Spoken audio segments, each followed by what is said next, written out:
100 वर्ष बाद ठाकुर जी मिले थे किशोरी जी से कुरुक्षेत्र में। 100 वर्ष बाद ठाकुर जी द्वार पर खड़े हैं, भीतर नहीं जा रहे शिविर में। पता है कि यहाँ किशोरी जी बैठी हैं। और क्यों नहीं जा रहे हैं? ठाकुर जी को ये है कि कितनी शिकायतें होंगी मुझसे, कितने अपराध मैंने किए हैं, परसों की कह के गया, बरसों तक नहीं आया, 100 साल बाद किशोरी जी के सामने किस मुंह से जाऊंगा मैं? तभी किशोरी जी कहती हैं, अरे ललिता, ये जो ब्यार हवा की चल रही है ना, या ब्यार में मोकू कन्हैया की सुगंधी आ रही है, नहीं देखियो द्वार पर कहीं कृष्ण तो नहीं है? अब बाहर जाकर के जैसे देखा तो ठाकुर जी खड़े थे कोने में।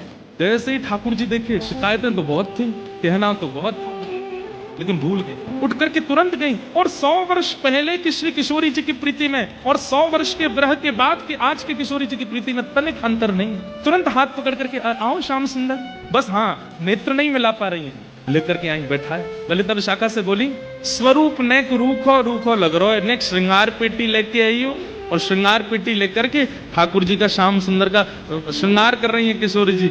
यहाँ पत्रावली बना, क्योंकि अब द्वारिकाधीश बन गया, पत्रावली तो करते नहीं ठाकुर जी, पत्रावली बना रही हैं। मुकुट पे मोर पिच्छ धारण कर रही हैं, घुंघराले केशों को समेट करके सुंदर यहाँ पर एक जूड़ा जैसा बना रही हैं, पीताम्बरी पहना रही हैं, इत्र लगा रही हैं, यहाँ पर कुछ जावक के चिन्ह बना रही हैं और कह रही हैं, हे श्याम सुंदर।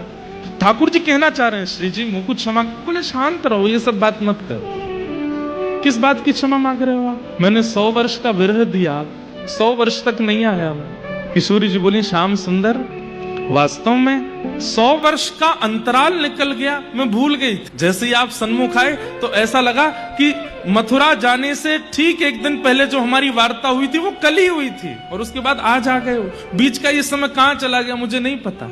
अब उसकी चिंता मत करो, उसकी चर्चा मत करो, रास करो। और किशोरी जी के साथ रास किया, इसे कहते हैं प्रेम।